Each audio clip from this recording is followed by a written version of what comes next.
Bismillahirrahmanirrahim. Assalamualaikum warahmatullahi wabarakatuh. Para pelajar sekalian, pada pertemuan kali ini kita akan memasuki bab 6 dalam tema pembahasan meraih kasih sayang Allah dengan ihsan.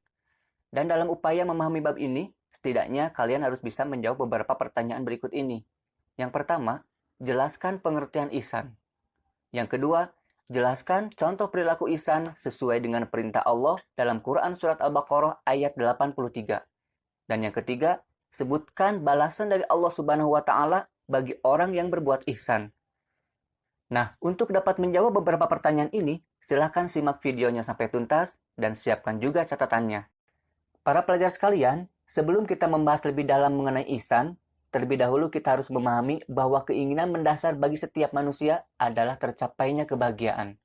Dan bagi seorang muslim, tentu saja kita ingin mendapatkannya bukan hanya di dunia saja, melainkan kita berharap mendapat kebahagiaan yang hakiki di akhirat kelak berupa surga Allah yang penuh dengan kenikmatan. Lalu, seperti apa kebahagiaan yang dimaksud? Seseorang bisa saja dapat menyantap makanan yang lezat, mendengar musik yang merdu, atau melihat hal-hal yang indah. Tapi di saat yang sama, belum tentu ia merasakan kebahagiaan. Tidak sedikit orang yang hidup dalam kemewahan, tetapi hati dan pikirannya penuh dengan tekanan, dari mulai stres sampai depresi. Itu karena kebahagiaan merupakan suatu keadaan di mana pikiran atau perasaan dipenuhi dengan kesenangan, cinta, kepuasan, kenikmatan, dan kegembiraan.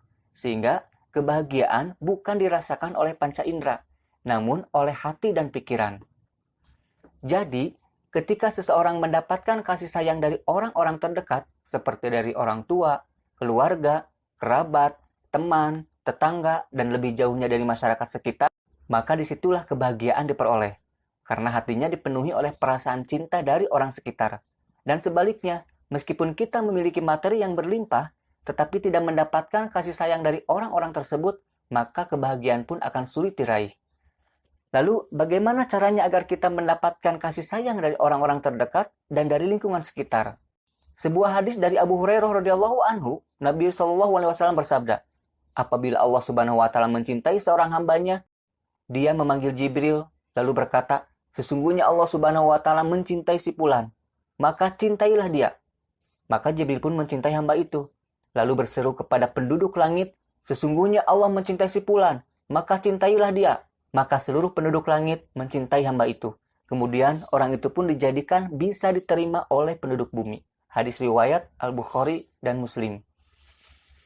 Berdasarkan hadis tersebut, maka kita bisa mengambil pelajaran bahwa ketika kita mendapatkan cinta dan kasih sayang Allah, maka bukan hanya penduduk bumi saja, melainkan seluruh penduduk langit dan bumi akan mencintai dan menyayangi kita.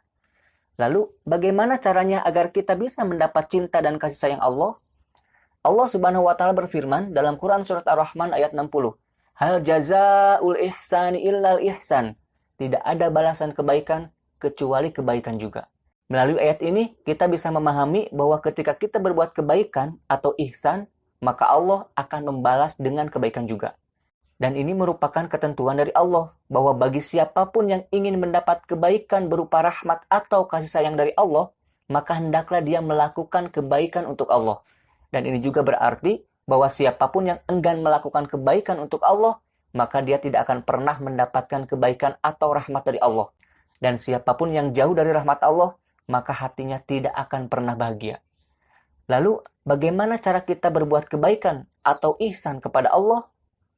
Allah Subhanahu wa Ta'ala berfirman dalam Quran Surat Al-Baqarah ayat 83, yang artinya, dan ingatlah ketika kami mengambil janji dari Bani Israel, janganlah kamu menyembah selain Allah dan berbuat baiklah kepada kedua orang tua, kerabat, anak-anak yatim, dan orang-orang miskin. Dan bertutur katalah yang baik kepada manusia, laksanakanlah sholat dan tunaikan zakat. Tetapi kemudian kamu berpaling atau mengingkari, kecuali sebagian kecil dari kamu, dan kamu masih menjadi pembangkang. Dari ayat ini, kita bisa mengetahui bahwa setidaknya terdapat 3 cara untuk melakukan kebaikan atau ihsan. Yaitu, yang pertama, beribadah hanya kepada Allah Subhanahu wa Ta'ala semata.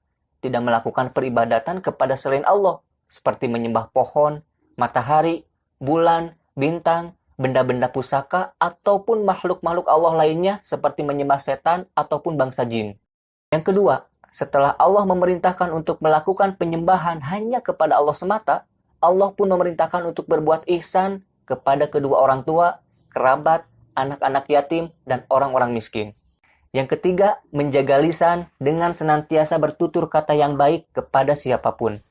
Para pelajar sekalian, sampai di sini kita bisa menemukan sebuah konsep tentang hukum alam dalam kehidupan, yaitu sebuah prinsip bahwa setiap kebaikan pasti dibalas dengan kebaikan juga. Namun, apakah benar demikian? Kita pun selalu berbakti kepada kedua orang tua. Tetapi tetap saja terkadang orang tua memarahi kita hanya karena masalah yang sepele. Atau kita senantiasa membantu kerabat atau bahkan teman dekat. Tapi mungkin saja mereka malah membicarakan hal yang buruk tentang kita. Begitupun ketika kita membantu anak yatim dan orang miskin, yang hanya mereka bisa lakukan untuk kita hanyalah memberikan ucapan terima kasih saja. Lalu, bagaimana dengan prinsip bahwa setiap kebaikan pasti akan dibalas dengan kebaikan juga? Sebagaimana firman Allah dalam Quran Surat Ar-Rahman yang menyebutkan bahwa tidak ada balasan untuk kebaikan selain kebaikan. Inilah yang menjadi masalah yang mungkin dihadapi kaum muslimin dalam melakukan kebaikan. Ketika mereka melakukan kebaikan, lalu dihadapkan pada situasi sulit yang membuat hati mereka kecewa, akhirnya mereka meragukan adanya pahala atau balasan kebaikan atas usaha yang telah mereka lakukan. Dan hal ini jugalah yang membuat mereka malas bahkan enggan untuk melakukan kebaikan, yang pada akhirnya mendorong mereka untuk berbuat maksiat demi memuaskan nafsunya. Perlu kita pahami terlebih dahulu bahwa perbuatan baik yang disebutkan oleh Allah dengan kalimat ihsan adalah bukan hanya sekedar kita melakukan kebaikan semata, melainkan ada syarat tertentu yang harus dipenuhi dalam perbuatan baik tersebut. Sebagaimana kutipan percakapan Nabi Muhammad SAW dengan malaikat Jibril ketika beliau menjelaskan makna ihsan, yaitu Rasulullah SAW bersabda, "Anta budallah ka'annaka tarahu, fa ilam yakun tarahu, fa innahu yaraka." Kamu beribadah kepada Allah seolah-olah kamu melihat Allah. Jika kamu tidak bisa melihat Allah, maka sesungguhnya Allah melihatmu. Jadi, ihsan adalah menyembah Allah Subhanahu wa taala dengan meyakini bahwa sesungguhnya Allah Subhanahu wa taala sedang melihat perbuatan kita. Ketika kita meyakini bahwa perbuatan baik kita sedang dilihat oleh Allah, maka kita sudah tidak peduli lagi akan penilaian dari manusia. Dan inilah yang dinamakan dengan ikhlas. Akan tetapi, ketika kita melakukan kebaikan hanya ingin dilihat oleh manusia dan mengharap balasan serta pujian dari manusia, maka hal itu dinamakan dengan riya. Dan sebagaimana kita ketahui bahwa riya bisa menghapus amal kebaikan. Sebagaimana Imam Al-Ghazali mengatakan setiap manusia akan binasa, kecuali orang yang berilmu. Dan orang yang berilmu pun akan binasa, kecuali yang mengamalkan dengan ilmunya. Dan orang yang beramal pun akan binasa juga, kecuali yang ikhlas dalam beramal. Jadi, perbuatan baik yang bisa dikatakan ihsan adalah ketika perbuatan baik tersebut dilakukan dengan ikhlas, yaitu hanya mengharap balasan dari Allah semata dan tidak mengharapkan balasan dari manusia. Bahkan, tidak juga mengharapkan ucapan terima kasih dari manusia. Dan inilah karakter para penghuni surga yang dijelaskan oleh Allah dalam Quran Surat Al-Insan ayat 9. Innama nut'imukum liwajhillahi la nuridu minkum jazaa'a wala syukura. Sesungguhnya kami memberi makan kepadamu hanya karena mengharapkan keriduan Allah. Kami tidak mengharapkan balasan dan terima kasih darimu. Para pelajar sekalian, sekarang kita bisa menyimpulkan bahwa ketika kita melakukan perbuatan ihsan, yaitu perbuatan baik yang dilakukan dengan ikhlas tanpa mengharap balasan ataupun penilaian dari manusia, maka Allah Subhanahu wa taala akan memberikan balasan dengan kebaikan berupa rahmat dan kasih sayangnya. Dan ketika Allah mencintai hambanya, maka penghuni langit dan bumi akan mencintainya juga.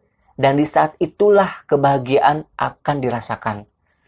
Adapun sikap dan perilaku terpuji yang harus kita kembangkan terkait dengan ihsan ialah semua perbuatan baik kepada Allah Subhanahu wa taala dan kepada semua makhluk ciptaan Allah. Secara ringkas, perilaku tersebut ialah sebagai berikut. Yang pertama, melakukan ibadah ritual seperti sholat, zikir, dan sebagainya dengan penuh kekhusyuan dan keikhlasan. Yang kedua, birrul walidain atau berbuat baik kepada kedua orang tua dengan mengikuti semua keinginannya jika memungkinkan dengan syarat tidak bertentangan dengan aturan Allah. Yang ketiga, menjalin hubungan baik dengan kerabat. Yang keempat, menyantuni anak yatim dan fakir miskin. Yang kelima, berbuat baik kepada tetangga. Menjaga kelestarian lingkungan, baik di daratan maupun lautan, dan tidak melakukan tindakan yang merusak lingkungan. Yang terakhir, menjaga lisan dengan selalu bertutur kata yang baik kepada siapapun. Semoga kita diberi kekuatan untuk senantiasa berbuat ihsan dan mendapat balasan dari Allah Subhanahu wa taala berupa limpahan rahmatnya. Subhanakallahumma wa bihamdika asyhadu an la ilaha illa anta astaghfiruka wa atubu ilaik. Assalamualaikum warahmatullahi wabarakatuh.